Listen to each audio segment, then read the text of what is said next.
আজ আমরা দেখতে চলেছি 2024 সালে মুক্তি পাওয়া একটি অসাধারণ মুভি। একজন সাধারণ মধ্যবিত্ত পরিবারের ছেলে তার ভাইয়ের মৃত্যুর প্রতিশোধ, তাও আবার শহরের সব থেকে পাওয়ারফুল গ্যাংস্টারের থেকে। তাহলে বুঝতেই পারছেন মুভিটা কেমন হতে চলেছে। চলুন তাহলে মুভিটা শুরু করা যাক। শুরুতে আমাদের মূল চরিত্র সিন্ধুকে দেখতে পাই। সে বিভিন্ন ট্রেন ও রাস্তায় স্ট্যান্ড করতে থাকে এবং সেটা সোশ্যাল মিডিয়াতে আপলোড দেয়। হঠাৎ তাকে পুলিশে ধরে নিয়ে যায়। সিন্ধুর বাবা তাকে ছাড়াতে আসে, তখন পুলিশ কমিশনার বলে আজও দুইটা ছেলে স্ট্যান্ড করতে যে মারা গেছে, আপনার ছেলেকে বোঝান, নয়তো তার কপালও খারাপ হতে পারে। সিন্ধু ও তার বাবা বাড়িতে আসে এবং সিন্ধুকে বকাবকি করতে থাকে যে তুমি একজন স্পোর্টম্যান, গভর্নমেন্টের দলে খেলবা, মেডেল কামাবা, শেষে পেনশন পাবা, তুমি কেন এসব আজেবাজে দিকে নজর দাও। সিন্ধু বলে আমি আসমানে বসে চাঁদ ও সূর্য উদয় দেখতে চাই, তোমার মতো এই ঘরে জীবন পার করতে পারবো না। তখন তার বাবা সিন্ধুকে নিয়ে তার পাশের ঘরে যায়, যেটা ছিল সিন্ধুর বড় ভাইয়ের ঘর। কিন্তু তার ভাই মারা গেছে। তার আলমারির ভিতর থেকে এক ব্যাগ টাকা নিচে ফেলে দেয় আর বলে এই নে তোর টাকা, যত টাকা লাগে তুই খরচ কর। তোর ভাই এই টাকার জন্য খেলতে গেছিল, টাকা ঠিকই আসছে কিন্তু তোর ভাই আসেনি। কিন্তু সিন্ধু তো নাছোড়বান্দা, সে কিছু না বলে ওখান থেকে চলে যায়। অন্যদিকে আমরা মুভির হেড গ্যাংস্টার দেবকে দেখতে পাই। তার সাথে তার প্রতিযোগী খেলোয়াড়কে মেরে ফেলে, কারণ সে ইন্টারপোলের ইনফরমার। দেব বলে আমার কাছে বিশ্বাসঘাতকের কোনো জায়গা নেই। এদিকে আমরা ইন্টারপোলের অফিসার প্যাট্রিসিয়াকে দেখতে পাই। তার বস তাকে অনেক বকাবকি করছে। তখন প্যাট্রিসিয়া বলে স্যার, ময়দান একটি রেস হাউস গেম, সব অবৈধ। এর মূল ওতা দেব, সে একজন বড় মাপের স্মাগলার এবং পৃথিবীর সব জায়গা থেকে লোভ দেখিয়ে মানুষ ডেকে আনে, তাদেরকে দিয়ে গেমের আয়োজন করে এবং বেশিরভাগ মানুষ নির্মমভাবে মরে যায়। বস কিছু না বলে তাকে একটা কথাই বলে তুমি আর কোনো ইনফর্মার পাঠাবা না, তোমার ইনফর্মার ওখানে মারা গেছে। অন্যদিকে সিন্ধু তার ভাইয়ের সাথে নিজেকে কল্পনা করতে থাকে, আবার স্ট্যান্ড করতে যায়, পুলিশে ধরে নিয়ে যায়। পুলিশ জিজ্ঞাসা করে তোমরা এগুলো করো কেন। সিন্ধু বলে কারণ একটাই, সেটা হলো ময়দান। এবং সেই ময়দান সম্পর্কে বলতে থাকে। ময়দান হলো এমন একটি জায়গা যেখানে পৃথিবীর সবচেয়ে ভালো ভালো স্ট্যান্টম্যানদেরকে ডেকে নিয়ে যাওয়া হয় এবং তাদেরকে নিয়ে গেমের আয়োজন করা হয়। আর যারা জিততে পারে তাদের আর জীবনে পিছন দিকে তাকানো লাগে না, মিলিয়ন মিলিয়ন টাকা পাওয়া যায়। পুলিশ অফিসার বলে তা তোমরা এখানে যাবা কি করে। তখন সিন্ধু বলে আমরা এসব স্টান্ট সোশ্যাল মিডিয়াতে আপলোড করি, ময়দান এটা দেখে এবং যোগ্য মনে হলে তখন তারা এসে ডেকে নিয়ে যায়। অন্যদিকে দেবকে দেখতে পায়, সে মনিটরের সামনে দাঁড়িয়ে আছে, আগামী খেলার আয়োজন করার জন্য প্লেয়ার সিলেক্ট করতে থাকে। সেখানে সিন্ধু এর ফুটেজ দেখতে পায়, তখন তাকে সিলেক্ট করে। এদিকে সিন্ধু মন খারাপ করে নদীর পাড়ে বসে আছে। তখন নৌকায় করে ওখানে একটা লোক এসে সিন্ধুকে ময়দানে যাওয়ার জন্য ইনভাইট করে। সিন্ধু বলে হ্যাঁ, আমি সারা জীবন এটার জন্য অপেক্ষা করেছিলাম। সিন্ধু সহ পৃথিবীর অন্যান্য জায়গা থেকে মোট 32 জন প্লেয়ারকে বাছাই করা হয়, সবাইকে নিয়ে ময়দানে উপস্থিত হয়। দেব তাদেরকে ওয়েলকাম করে এবং কিছু কথা বলে যে এখানে রুলস এর বাইরে কেউ না, তোমরা রুলস মানবা, আমরাও রুলস মানবো। আর মনে রাখবা, বিশ্বাসঘাতকরে দেব কখনো ছাড় দেয় না।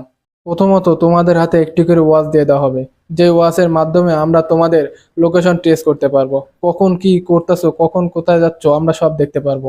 আমরা গেমটি 3 লেভেলে শেষ করব। যে প্লেয়ার প্রথম রেসে জিতবে সে পাবে 16 কোটি টাকা, দ্বিতীয় রেসে 24 কোটি টাকা, আর তৃতীয় রেসে জন্য পাবে 40 কোটি টাকা। যে প্লেয়ার 3টি রেসে জিতবে সে পাবে মোট 80 কোটি টাকা। তবে বিজয়ীর জন্য আরো একটি বড় সুযোগ আছে, সে তার টাকা দ্বিগুণ করতে হলে তার শেষ একটি গেম খেলতে হবে, সেটা হচ্ছে আমার সাথে। সে যদি সেই গেম নাও খেলতে চায় তাও কোনো সমস্যা নাই, সে তার প্রাপ্ত টাকা নিয়ে বাড়ি চলে যেতে পারবে। এদিকে আমরা দেখতে পাই ওখানকার মেম্বাররা প্লেয়ারদের উপর বেট লাগাতে থাকে। অন্যদিকে দেব তার পার্টনারদেরকে নিয়ে মিটিং করে নিউক্লিয়ার বোমা বানানোর কাঁচামাল প্লুটোনিয়াম আমদানি করার জন্য, পার পিস 1 মিলিয়ন টাকা করে। অন্যদিকে টিমের সবাই পার্টিতে যায় আনন্দ করতে। সিন্ধুর এক দেখাতে একটি মেয়েকে ভালো লেগে যায়, যার নাম আলিয়া। তারা একসাথে ড্যান্স করে। পরের দিন রেস শুরু হওয়ার সময় হয়ে যায়। সবাই ঘড়িতে অ্যালার্ম দিতে থাকে। দ্রুত সবাই তৈরি হয়ে ময়দানে পৌঁছায়। উপর থেকে হেলিকপ্টারে করে দেব রোজ বলতে থাকে যে মোট 32 জন খেলোয়াড়, প্রথম রেসে সিলেক্ট হবে 16 জন, দ্বিতীয় রেসে 8 জন এবং তৃতীয় রেসে 4 জন। আর ওই 4 জনই ফাইনাল খেলবে। রেস ওয়ানের সামনে থাকা ট্র্যাকে 16টা ফ্ল্যাগ আছে। যে প্লেয়ার ওই ফ্ল্যাগ হাসিল করতে পারবে সে আগামী রেসের জন্য কোয়ালিফাই হবে। কিন্তু ট্র্যাকের টপ স্পিড 160 কিলোমিটার/আওয়ার আর মানুষের টপ স্পিড 44 কিলোমিটার/আওয়ার। এজন্য তোমাদেরকে দেওয়া হবে একটি করে গাড়ি, কিন্তু গাড়িটি হবে রিমোট কন্ট্রোল। গাড়িটির কাজ তোমাদেরকে মারা, আর তোমাদের কাজ হলো গাড়িতে উঠে ম্যানুয়ালি কন্ট্রোল করে সামনে যেতে হবে। তবে মনে রাখবা, ফ্ল্যাগ কিন্তু 16টা আর প্লেয়ার 32টা। তো লেটস গো। অন্যদিকে ডার্ক ওয়েবের মাধ্যমে সবাই লাইভ দেখতে থাকে। রেস শুরু হয়, গাড়ি একে একে আসতে শুরু করে। যে যেমনি পারে যার মতো করে গাড়িতে ওঠার চেষ্টা করে, কেউ বা পড়ে থাকা হুক, আবার কেউ বা বাসই। সব গাড়িতে বাদিয়ে সবাই উঠতে থাকে। একজন উঠতে না পেরে গাড়ির চাকার তলে পড়ে মারা যায়। সিন্ধু একটা হুকের মাধ্যমে তার গাড়িতে উঠে পড়ে কিন্তু কিছু দূর যাওয়ার পর তার গাড়ি একটি ফাঁদে পড়ে গাড়ি উল্টে যায়। সে লাফ দিয়ে অন্য গাড়িতে উঠে পড়ে। এদিকে এক প্লেয়ার গাড়ি বুস্টার অন করে দ্রুত যাওয়ার জন্য, কিন্তু সামনে থাকা আরেকটি ফাঁদে পড়ে তার গাড়ি উল্টিয়ে যায়।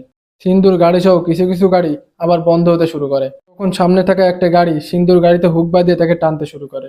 সিন্ধুর গাড়ির থেকে লাফ দিয়ে তার গাড়িতে উঠে পড়ে। এর মধ্যে একজন ফ্ল্যাগ হাসিল করে উইনার হয়ে যায়। একে একে 14টা ফ্ল্যাগ হাসিল হয়ে যায়, বাকি থাকে 2টা ফ্ল্যাগ। প্লেয়ার আছে 7 জন। আমরা দেখতে পাই খুব কষ্টের উপর সিন্ধু তার মিশন কমপ্লিট করে ফ্ল্যাগ হাসিল করে ফেলে। রাতে দেব সবার উদ্দেশ্যে কিছু কথা বলে। আজ তোমরা উইনার হয়েছো, আর বাকিরা অনেকে মারা গেছে। কাল এদের জায়গায় তোমরাও থাকতে পারো। তবে এখানে যারা মারা গিয়েছে অথবা মারা যাবে, তাদের অর্জিত সকল অর্থ তাদের বাড়ি পৌঁছে যাবে। যারা মারা গেছে আমরা তাদের নিয়ে কোনো শোক পালন করব না, বরং আনন্দ করব যে তারা মারা গেছে বিদায় তোমরা জিততে পারছো। সবাই আনন্দ করে। এদিকে সিন্ধু সেই লাশের কফিনে তার ভাইকে কল্পনা করতে থাকে। সবাই আবার পার্টি করতে যায়। সেখানে সিন্ধু ও আলিয়ার দেখা হয় এবং অলিয়া সিন্ধুকে ডিনারে ইনভাইট করে। পার্টি শেষে তারা ঘুরতে যায় এবং অলিয়ার সাথে ডিনার করে। ডিনার শেষে সিন্ধু বেরোনোর সময় সেই পুলিশ অফিসার প্র্যাকটিসিয়া তাকে ধরে এবং তাকে ভয় দেখায় যে তোমার কোনো পাসপোর্ট নাই, তবুও তুমি পোল্যান্ড শহরে ঘুরে বেড়াচ্ছ। আমি চাইলে তোমাকে ধরে নিয়ে যেতে পারি এবং সারা জীবন জেলের ভিতর বন্ধ করে রাখতে পারি, কিন্তু তুমি আমাকে একটা হেল্প করলে আমি তোমাকে এমন কিছুই করব না। তোমাকে দেবকে ধরিয়ে দিতে হবে এবং পোল্যান্ড শহরকে ধ্বংস করার জন্য প্লুটোনে আমদানি করছে। তোমাকে একটা চিপ দিলাম, এটা দেবের পকেট অথবা তার রুমে রেখে দিবা, যাতে তার কথাবার্তা আমরা শুনতে পারি। চিপটা হাতে দিয়ে প্র্যাকটিসিয়া চলে দেয়। সিন্ধু ময়দানে ফিরে আসে, কিন্তু দেবের অ্যাসিস্ট্যান্ট তার মাথায় বোতল ভাঙে এবং তাকে ধরে দেবের সামনে নিয়ে যায়। তখন সিন্ধু বলে, ভাই আমি একজন স্পোর্টম্যান, আমাকে প্যাট্রিসিয়া এই চিপটা দিছে যাতে তোমার কথা শুনতে পারে। দেব সেটা হাতে নিয়ে পায়ের নিচে দিয়ে ভেঙে ফেলে। পরের দিন ঘন জঙ্গলের মধ্যে প্লুটোনিয়াম লেনদেন করার সময় চারিদিক থেকে পুলিশ তাদেরকে ঘিরে ধরে এবং দেবের অ্যাসিস্ট্যান্টকে ধরে নিয়ে যায়। বাকিরা সবাই গাড়ি নিয়ে প্লুটোনিয়াম নিয়ে ভেগে যায়। পরের দিন রেস্ট 2 এর জন্য সবার ঘড়িতে অ্যালার্ম বাজতে থাকে। সবাই উঠে প্রস্তুতি নিতে থাকে। এমন সময় দেবের কাছে কল আসে যে তার অ্যাসিস্ট্যান্ট ধরা খাইছে। প্লুটোনিয়াম সেফ, কিন্তু পাসওয়ার্ড তার কাছেই আছে। দেব বলে পাসওয়ার্ড তার কাছে নয়, তাই সে নিজেই পাসওয়ার্ড। অন্যদিকে প্যাট্রিসিয়া তার টিমকে নিয়ে রেল ওয়ার্কশপে আসে এবং একটা পড়ে থাকা বগিতে দেবের অ্যাসিস্ট্যান্টকে বন্দি করে তার সাথে জবানবন্দি নিতে থাকে। এমন সময় এ খবর ময়দান জানতে পেরে বাকি পার্টনাররা সবাই রেস 2 বন্ধ করতে বলে এবং রেস 2 ক্যান্সেল হয়ে যায়। তখন দেব সিন্ধুকে বলে তাদের লোকেশন জানতে। সিন্ধু প্যাট্রিসিয়াকে কল করে বলে, আমি অনেক বিপদে আছি, এখানে থাকতে পারবো না, আমাকে এখান থেকে নিয়ে যাও, নয়তো মারা যাব। তখন প্যাট্রিসিয়া তার অ্যাড্রেস দেয় এবং বলে এখানে চলে আসো, আমি তোমাকে সেভ করব। দেব ও তার টিম ওখানে চলে যায় আর চারিদিকে বোমা ফিট করতে থাকে এবং সেখানে কিছুক্ষণ ফায়ারিং চলতে থাকে। অন্যদিকে দেব রিমোট হাতে নিয়ে অ্যাসিস্ট্যান্টকে আনতে যায়। প্র্যাকটিসিয়া ফায়ারিং করতে করতে দেখতে পায় চারিদিকে বোমা ফিট করা এবং সবাইকে অ্যালার্ট করে দেয়। তখন দেব তার অ্যাসিস্ট্যান্টকে নিয়ে বেরিয়ে আসছিল। প্র্যাকটিসিয়া একটি স্লাইড দিয়ে তার হাত থেকে রিমোটটি নিয়ে নেয়। বলে, তোমরা কেউ এখান থেকে এক পা নড়লে আমি বোম ব্লাস্ট করে দিব। ঠিক তখনই পিছন থেকে সিন্ধু এসে তার হাত থেকে রিমোট কেড়ে নেয়। প্র্যাকটিসিয়া বলে, তুমি কাকে সাহায্য করতেছো, যে তোমার ভাইকে মেরেছে? তখন সিন্ধুর মাথা নষ্ট হয়ে যায়। সে দেবকে বলে, ভাই এ কি বলছে, এগুলো কি সত্যি? দেব বলে, না। এদিকে প্র্যাকটিসিয়া একই কথা বলতে থাকে যে দেব তার ভাইকে মেরেছে। সিন্ধু তার রাগ কন্ট্রোল করতে না পেরে সে বাটন প্রেস করে দেয় এবং বোম ব্লাস্ট হয়। সবাই পালিয়ে যায়, কিন্তু সিন্ধু তার ভাইয়ের কথা কল্পনা করতে থাকে। কি করবে বুঝতে না পেরে সে রাস্তায় রাস্তায় ঘুরতে থাকে। সেখানে একজনের মোবাইল নিয়ে সেই দিনকে তার ভাইয়ের ভিডিও দেখতে থাকে। সেদিনের রুল ছিল দেব ও তার ভাইয়ের মধ্যে বিমান থেকে মোটরসাইকেল নিয়ে লাফ দিতে হবে এবং শহরের মাঝে একটা ফ্ল্যাগ থাকবে। এটা যে আগে নিতে পারবে সে ফাইনাল রেসে উইনার হবে। কিন্তু দেখা যায় দেব লাফ দিয়ে প্যারাশুট খুলে ফ্ল্যাগ নিয়ে নেয়, কিন্তু সিন্ধু এর ভাই প্যারাশুট খোলার আগেই একটা বিল্ডিং এ যে ধাক্কা খায় এবং মারা যায়। এসব দেখে সিন্ধু দেবের বিরুদ্ধে কিছুই খুঁজে পায় না। তখন সিন্ধু জানতে পায় সেদিন প্যাট্রিয়ার সাথে থাকা ছবি তুলে দিয়েছিল আর কেউ না, তার গার্লফ্রেন্ড আলিয়া। সে আলিয়াকে ফোন দেয় এবং বিভিন্ন আবেগময় কথা বলতে থাকে যে তোকে আমি ভালোবেসেছিলাম, তোরা বেঈমান, তুই আমাকে ঠকাইলি। এইসব কথা বিভিন্ন কথা বলে সে ফোন কেটে দেয়। কিন্তু একা একা রাস্তায় হাঁটতে হাঁটতে তখন তার কল্পনাতে তার ভাই আসে এবং তাকে বলে ময়দানে ফিরে যেতে। পরের দিন রেস 2 আবার শুরু হয়। দেব তাদের উদ্দেশ্যে রুলস বুঝিয়ে দেয় যে এখানে 200 অনারে থাকা কুকুর আছে, আপনাদের এই রেসে একজন করে পার্টনার দেওয়া হবে এবং তার সাথে আপনাদেরকে দড়ি দিয়ে বাঁধা থাকবে। তবে আপনাদের পার্টনারের সবাই ট্রেনিং প্রাপ্ত, তাদের জামা শুকানো হবে ওই 200 কুকুরকে। কুকুরগুলো আপনাদের খাওয়ার জন্য দৌড়িয়ে বেড়াবে। তবে এই এরিয়া এর মধ্যে 8টি ফ্ল্যাগ আছে, 7টি রেড ফ্ল্যাগ এবং একটি হোয়াইট ফ্ল্যাগ। যে প্রতিযোগী রেড ফ্ল্যাগ হাসিল করবে তারা আগামী রেসের জন্য কোয়ালিফাই হবে। কিন্তু যে ব্যক্তি হোয়াইট ফ্ল্যাগ হাসিল করবে সে এই রেসের উইনার। আর প্রতিটা ফ্ল্যাগ তোলার পর উপর থেকে লোয়ার একটা শিল্ড পড়বে, যেটা আপনাদেরকে কুকুর থেকে রক্ষা করবে। আরো বলে আপনাদের 16 জন প্লেয়ারের ভিতর থেকে একজন প্লেয়ার নাই, সে হলো নাম্বার 10 সিন্ধু। তখন দেখা যায় দেখতে দেখতে শেয়ারের টাকা কমতে থাকে, মানে বেশিরভাগ লোক সব নাম্বার 10-এর উপর বেট ধরেছিল। ঠিক তখন সিন্ধু আসে আর দর্শক সব চিল্লাতে থাকে, কিন্তু দেব তো তাকে খেলতে দেবে না। তখন মাইকে ময়দানের পার্টনারগুলো তাকে খেলার জন্য অনুমতি দিয়ে দেয়। দেব বলে তোর জন্য এখানে কোনো পার্টনার নাই, রুলস আর রুলস, সো তুই খেলতে পারবি না। তখন দর্শকের ভিতর থেকে অলিয়া হাত তুলে বলে আমি খেলতে চাই সিন্ধুর সাথে, আমি ওর পার্টনার হব। দেব অবাক দৃষ্টিতে বলে কেউ খেলে তার ভাইয়ের জন্য, আবার কেউ খেলে বয়ফ্রেন্ডের জন্য। ওকে তাই হোক। রেস 2 শুরু হয়। কুকুরগুলোকে ছেড়ে দেওয়া হয়, যে যেদিকে পারে দৌড়াতে থাকে। এদিকে দুইজনকে কুকুর ধরে তাদেরকে কামড় দিয়ে মেরে ফেলে। অন্যদিকে সিন্ধুকে একটা কুকুর আক্রমণ করে বসে, কিন্তু সরে যাওয়াতে তার জামাতে কামড়ে ধরে। সিন্ধু জামা খুলে ফ্ল্যাগ খুঁজতে থাকে। তখন অলিয়া বলে ওই যে লাল ফ্ল্যাগ। সিন্ধু বলে আমি লাল ফ্ল্যাগ নয়, আমি হোয়াইট ফ্ল্যাগ খুঁজতেছি, তুমি যদি ওটা পাও সে তখন আমাকে বলো। একে একে অনেকে রেড ফ্ল্যাগ নিয়ে রেস 3 এর জন্য কোয়ালিফাই হতে থাকে। এদিকে সিন্ধুয়ের উপর একদল কুকুর তাড়া করতে থাকে। তারা ঘরের ভিতরে ঢুকে যায় এবং রুম বন্ধ করে দেয়। তারা বারবার রাস্তা খুঁজতে থাকে। তাদের পাশেই কুকুরগুলো মানুষ খুবলে খাচ্ছিল। উপায় না পেয়ে জানালার গ্লাস ভেঙে লাফ দেয় এবং সামনেই দেখতে পাই সেই হোয়াইট ফ্ল্যাগ। একজন ওই ফ্ল্যাগ নিতে যেয়ে ফ্ল্যাগ ঘিরে রাখা তার কাটাতে থাকা হাই ভোল্টেজ কারেন্টের জন্য মারা যায়। কিন্তু সিন্ধুর মাথা তো নষ্ট, সে দুইটা তারের ভিতর দিয়ে স্ট্যান্ড করে যে হোয়াইট ফ্ল্যাগ হাসিল করে। এইদিকে আলিয়া একটুর জন্য টাচ না লেগে বেঁচে যায় এবং সিন্ধু রেস 2 এর উইনার হয়ে যায়। রাতে দেব তার বাবার কাছে যায়। আমরা দেখতে পাই তার বাবা আর কেউ না, সে ময়দানের হেড পার্টনার। দেব বলে আজ আপনার সাথে আমার অন্যরকম কথা হবে। এখানে আপনার ফেভারিট 4 গ্লাস ভোটকা আছে, একটাতে বিষ মেশানো আছে। আমরা মিথ্যা শুনতে শুনতে ক্লান্ত হয়ে গেছি। এবার একটা করে সত্য কথা বলবো আর 1 গ্লাস করে ভোটকা খাবো। যার ভাগ্যে মৃত্যু লেখা আছে সে আজ এখানে মরবে। দেবের বাবা বলে আমি তোমাকে রাস্তা থেকে কুড়িয়ে এনেছি ঠিকই, কিন্তু আসল বাপের দায়িত্ব পালন করতে পারেনি। এই বলে 1 গ্লাস পান করে নেয়। দেব বলে আমি আপনার চেয়ে ময়দানকে বেশি উঁচুতে নিয়ে যেতে চাই। এরপর দেব 1 গ্লাস ড্রিঙ্কস পান করে নেয়। একে একে 5 গ্লাস ড্রিঙ্কস ফুরিয়ে যায়, কিন্তু কেউ মারা যায় না। দেব বলে আমি তোমাকে এভাবে মারতে পারবো না, তবে আমি তোমার বাকি পার্টনারদের সবাইকে মেরে ফেলছি এবং তাদের ফিঙ্গারপ্রিন্ট নিয়ে নিছি, শুধু তুমি বাদে।